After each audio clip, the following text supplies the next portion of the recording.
Hello दोस्तों, जैसा कि आप लोग जानते हैं कि हमने अपने इस YouTube चैनल पर पॉलिटी की एक सीरीज स्टार्ट की थी जिसमें हम भारतीय संविधान पढ़ रहे थे। यानी भारतीय संविधान में जो भी आर्टिकल्स हैं, जो भी भाग हैं, उन सभी की हम विस्तार से चर्चा कर रहे थे। और हमने अपने पिछले यानी जो भी पिछले हमारे लेसन्स हुए उनमें हमने भाग 3 को कंप्लीट कर लिया था, जो कि क्या था, जो कि था मौलिक अधिकार।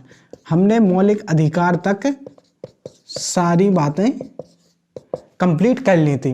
मौलिक अधिकार में क्या था? मौलिक अधिकार में हमारी बात थी फंडामेंटल राइट्स, यानी उसमें जो आर्टिकल्स थे वो किसके बारे में थे? मौलिक अधिकार के बारे में थे। यानी इस देश के यानी हमारे भारत देश के नागरिकों को जो मूल अधिकार दिए गए थे उन सभी की चर्चा थी। और वो कहाँ से कहाँ तक थी? वह थी 12 से 35 तक। यानी आर्टिकल 12 से 35 तक जो भी बातें हुई थी वह किसकी हुई थी? मौलिक अधिकारों की हुई थी। और अब जो आज का सेशन है, आज के सेशन में हम बात करेंगे भाग 4 की। किसकी बात करेंगे? हम भाग 4 की बात करने वाले हैं, जिसमें बात करेंगे हम डीपीएसपी की। डीपीएसपी अर्थात directive principle of state policy. क्या कहेंगे? Directive principles of state policy of state policies.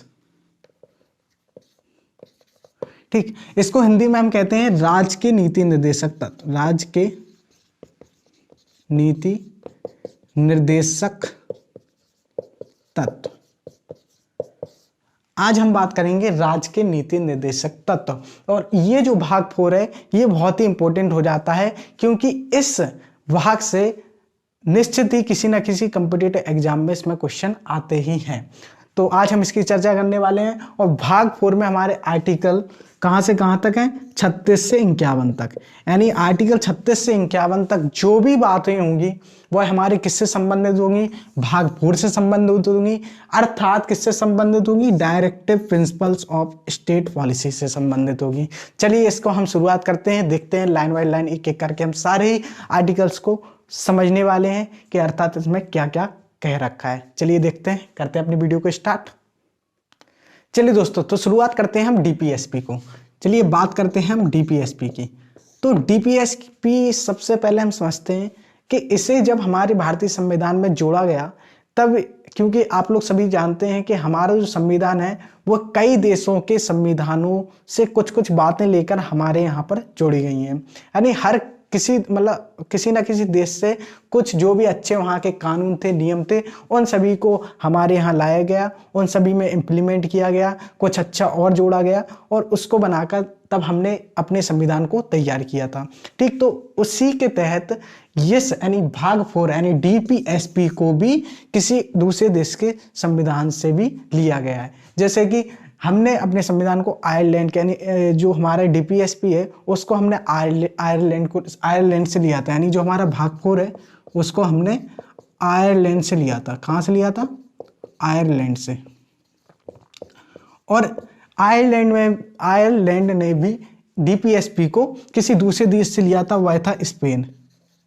तो आयरलैंड ने भी स्पेन से इस डीपीएसपी को लिया था। यानी संविधान को जब बनाया गया तब हमारे भाग 4 यानी डीपीएसपी को इस आयरलैंड से लिया गया और आयरलैंड के संविधान ने किससे लिया था? स्पेन से लिया था।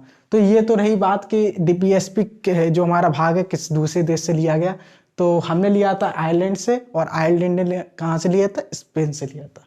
ठीक, अब डीपीएसपी के बारे में एक बात है कि इसमें जो भी बात कहे गए हैं, इसमें जो भी प्रावधान रखे गए हैं, यानी इसके अंतर्गत जो भी आर्टिकल्स हैं, यानी 36 से 51 के अंतर्गत जो भी आर्टिकल्स हैं वो क्या हैं? वह हमारे देश के लिए बहुत ही अति आवश्यक हैं। वो सभी बातें जो इन आर्टिकल्स के अंतर्गत कही गई हैं वह सभी बातें बहुत ही आवश्यक हैं, हमारे देश के लिए होना जरूरी है।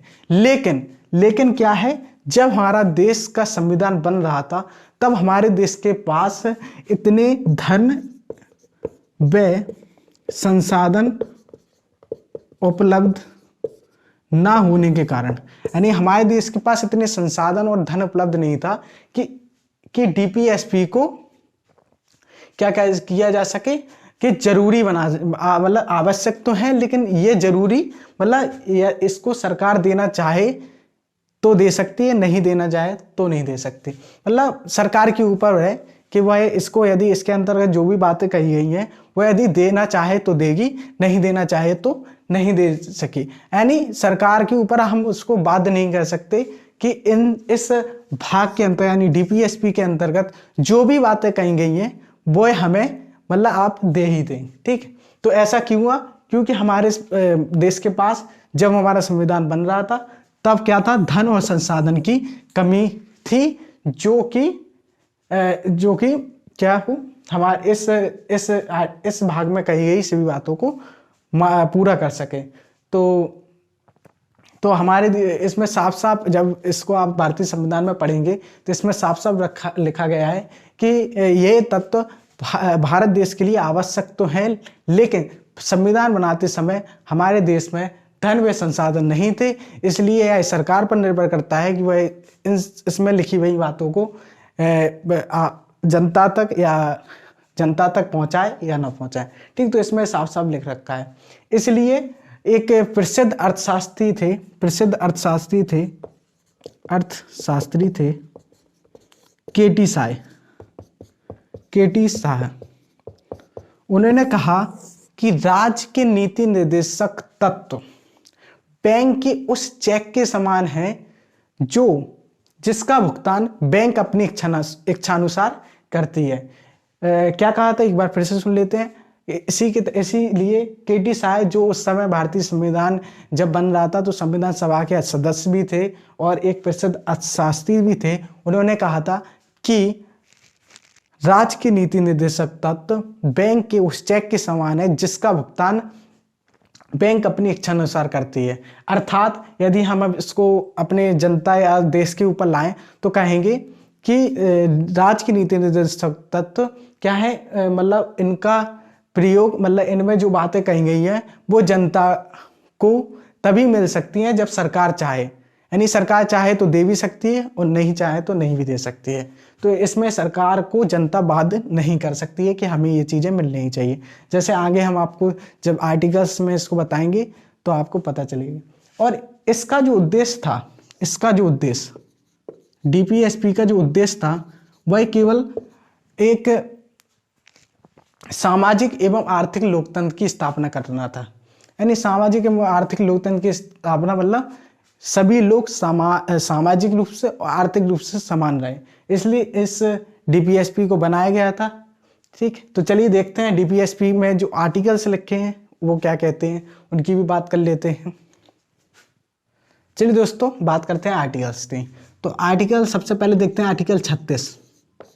सबसे पहले बात करेंगे आर्टिकल 36 में। तो आर्टिकल 36 में ज़्यादा कुछ नहीं, इसमें केवल परिभाषा यानी राज्य की नीति निर्देशक तत्व की परिभाषा दी गई है जिसका हमें ज़्यादा मतलब नहीं है। तो इसमें बस यही जान लीजिए कि आर्टिकल 36 में क्या है, परिभाषा दी गई है किसकी, राज्य की नीति निर्देशक तत्वों की। अब चलिए अब बात करते हैं आर्टिकल 37 की, जो कि बहुत ही इंपॉर्टेंट है। आर्टिकल 37 में लिख रखा है कि इसे मतलब न्यायालय द्वारा लागू नहीं किया जा सकता। इसे न्यायालय द्वारा लागू नहीं किया जा सकता। इसे न्यायालय द्वारा लागू नहीं किया जा सकता। इसे न्यायालय द्वारा लागू नहीं किया जा सकता, अर्थात यह न्यायालय द्वारा परिवर्तनीय नहीं है। ऐसा क्यों?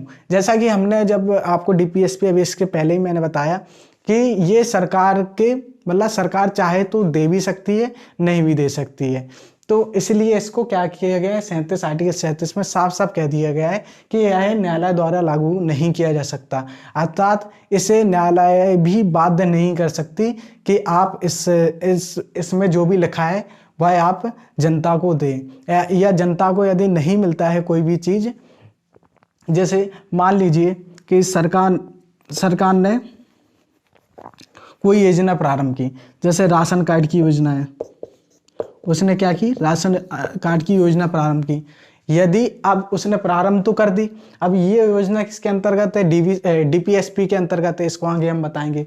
डीपीएसपी के अंतर्गत है। अब डीपीएसपी ने क्या किया, सरकार ने ये योजना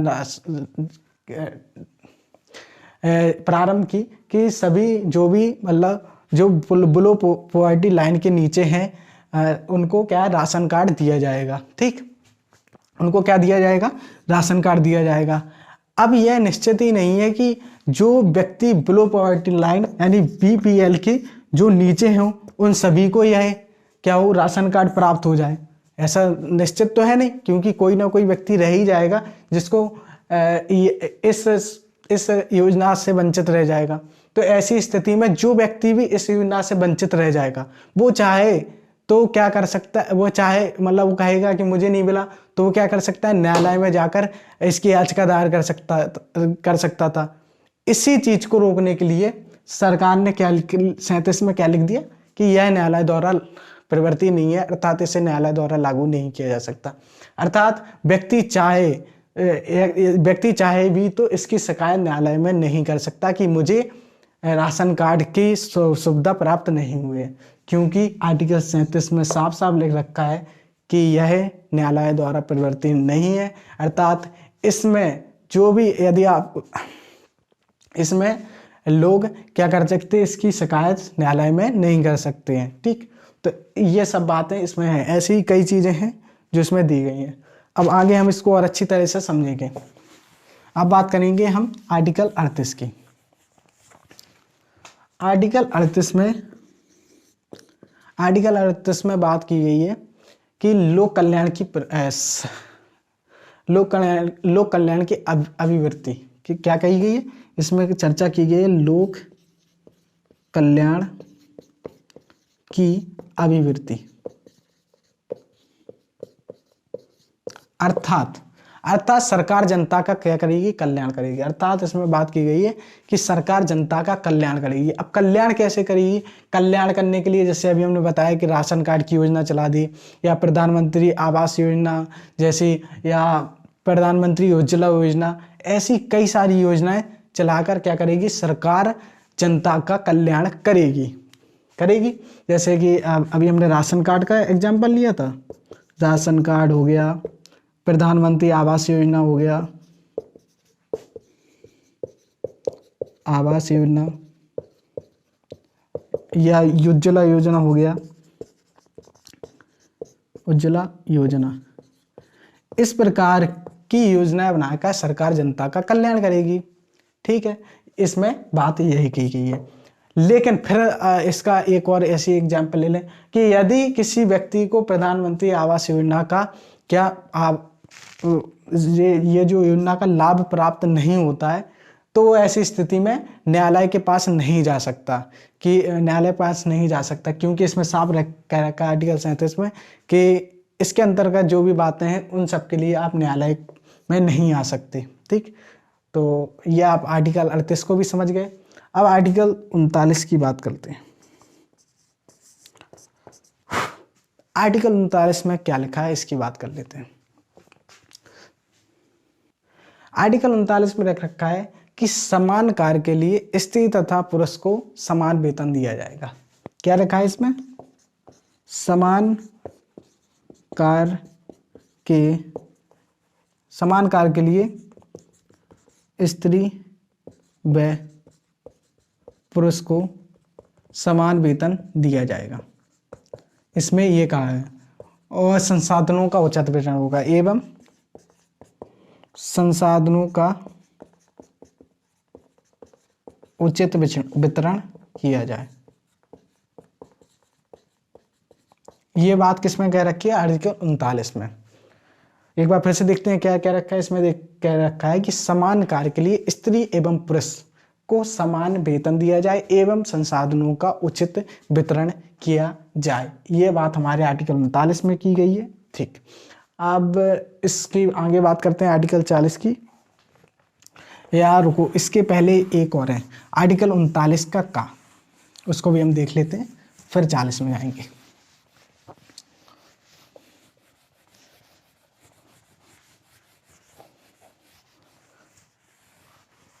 चलिए देखते हैं आर्टिकल 39 का 39 का ठीक। इसको क्या हुआ था, ये जब संविधान बना था तब ये नहीं था, इसको संविधान संशोधन करके जोड़ा गया था। तो इसको 42वें संविधान संशोधन 1976 में जोड़ा गया। क्या इसमें क्या चर्चा की गई, इसमें कहा गया निःशुल्क विधि सहायता, निःशुल्क विधि सहायता की चर्चा की गई, इसमें की चर्चा की गई। अब ये निःशुल्क विधि सहायता का है, इसको भी समझ लेते हैं। निःशुल्क विधि सहायता अर्थात आर्टिकल 39 के का में कहा गया था कि राज्य यह सुनिश्चित करेगा कि कोई भी नागरिक जो आर्थिक या अन्य आर्थिक स्थिति के कारण न्याय पाने से वंचित हो, उसे निःशुल्क विधिक सहायता प्राप्त की जाए। एक बार फिर से क्या कहा गया है आर्टिकल 39 के काम में, इसमें कहा गया है कि राज्य यह सुनिश्चित करेगा कि कोई भी व्यक्ति, कोई भी नागरिक जो आर्थिक रूप से न्याय पाने में वंचित हो, उसे निःशुल्क विधिक सहायता प्राप्त की जाएगी। ठीक, तो इसमें ये बात की गई है। अब आर्टिकल अपन लोग 40 की बात कर लेते हैं। तो आर्टिकल 40 में बात की गई है ग्राम पंचायतों का संगठन, ग्राम पंचायतों का संगठन। आर्टिकल 40 में बात की गई है ग्राम पंचायतों का संगठन। ठीक, तो इसमें कहा गया है कि राज्य सभी ग्राम पंचायतों को संगठित करेगी एवं उन्हें ऐसी शक्ति एवं अधिकार प्रदान करेगी जो उन्हें स्वशासन की इकाई के रूप में कार्य करने में सहायता प्रदान करे। तो इसमें ये बात की गई है, जैसे ग्राम पंचायतों का संगठन इसी आर्टिकल के अंतर्गत होगा और उन्हें ऐसी शक्ति व अधिकार दिए जाएंगे ताकि वो अपनी जो स्थानीय स्वशासन की सरकार को या अपने के रूप में, इकाई के रूप में अच्छे से कार्य कर सकें और लोगों को लाभ प्रदान कर सकें। तो इसकी चर्चा हमारे आर्टिकल 40 में की गई है। चलिए अब बात करते हैं हम आर्टिकल 41 की। ठीक, तो आर्टिकल 41 कहता है कुछ दशाओं में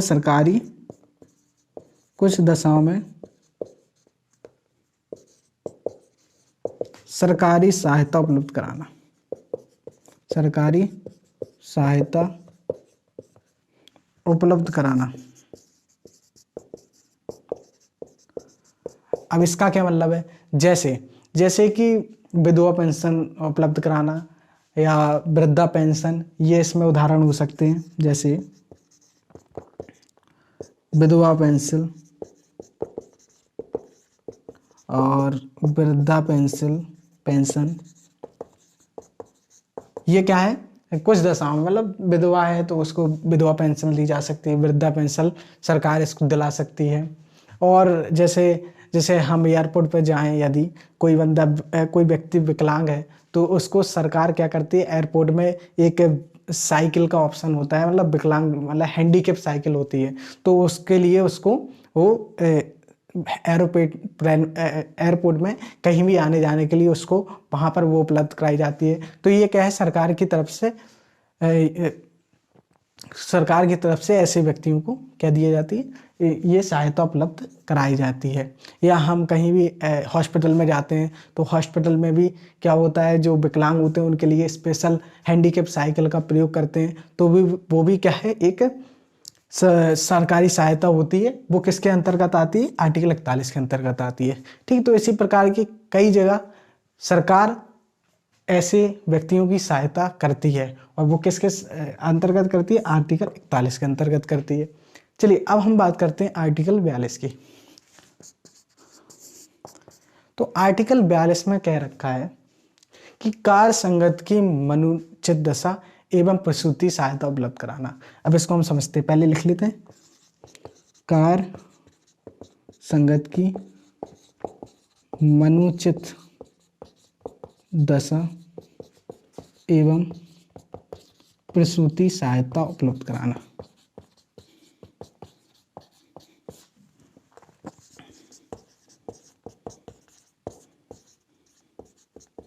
ठीक, तो इसमें ये बात कही गई है कार्य संगत की मनुचित दशा एवं प्रसूति सहायता उपलब्ध। सबसे पहले इन शब्दों का मतलब समझते हैं।